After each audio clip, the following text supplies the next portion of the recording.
প্রধান উপদেষ্টাকে বলছি, এই শহীদরা না থাকলে প্রফেসর মোহাম্মদ ইউনূস আপনি আজকে জেলে থাকতেন। 6 তলার বিল্ডিং, লিফট ছাড়া, বিদ্যুৎ ছাড়া বিল্ডিং এর 6 তলায় হাসিনা আপনাকে উঠবস করাইতো। অথচ এখানে অনেক উপদেষ্টা দেখেছি ৭১-এর চেতনা বিক্রি করতে করতে 14ই ডিসেম্বরের শহীদদের কবর জিয়ারত করতে করতে মুখে ফেরা তুলে ফেলেছেন। আজকের ইনকিলাব মঞ্চে এসে যেইভাবে শহীদরা তাদের বক্তব্যের কথা বলছে, সেই উন্মুক্ত শুনানিতে যেটা পিটিভি লাইভ সম্প্রচার করবে, সেখানে শহীদ পরিবার এসে তার গল্পের কথা বলবে, তার কষ্টের কথা বলবে, তার আকাঙ্ক্ষার কথা বলবে। আগামী দিনে আওয়ামী লীগের রাজনীতি থাকবে কি থাকবে না, সেই কথা 1400 শহীদ পরিবারকে সিদ্ধান্ত নিতে হবে। কোন সুশীল উপদেষ্টার কথায়, কোন শাশুড়ির কথায়, দিল্লির কথায় সেই সিদ্ধান্ত হবে না। আমাদের বক্তব্য খুব পরিষ্কার। গণ অভ্যুত্থানের পক্ষের শক্তিরা গণ তদন্ত কমিশনে গিয়ে উন্মুক্ত শুনানিতে অংশ নিয়ে বাংলাদেশের কোটি কোটি নাগরিক যেখানে নিবন্ধন করে তাদের মতামত দিতে পারবে, সেই মতামতের উপরে ভিত্তি করে আওয়ামী লীগ প্রশ্ন, গণহত্যার প্রশ্ন, জাতীয় পার্টি এবং 14 দলীয় দিল্লির গোলামদের ভবিষ্যৎ কি হবে সেইটা সিদ্ধান্ত নিতে হবে এবং সেই সিদ্ধান্তের উপরে ভিত্তি করে আওয়ামী লীগের ভবিষ্যৎ নির্ণীত হবে। এই প্রস্তাব দেবার 7 মাস 8 মাস পেরিয়ে গেলে পরে আমরা দেখতে পাচ্ছি জুলাই গণহত্যা নিয়ে কোনো উচ্চবাচ্য করবার আয়োজন দেখতে পাচ্ছি না। জুলাইয়ের গণকবর যেইটা আমরা আগস্ট সেপ্টেম্বরে ভিজিট করেছি, সেইখানে উপদেষ্টাদের যাবার কোনো মদত দেখতে পাচ্ছি না। অথচ এখানে অনেক উপদেষ্টা দেখেছি ৭১-এর চেতনা বিক্রি করতে করতে 14ই ডিসেম্বরের শহীদদের কবর জিয়ারত করতে করতে মুখে ফেরা তুলে ফেলেছেন।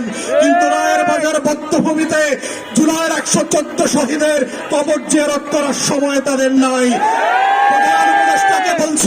প্রধান উপদেষ্টাকে বলছি, এই শহীদরা না থাকলে প্রফেসর মোহাম্মদ ইউনূস আপনি আজকে জেলে থাকতেন।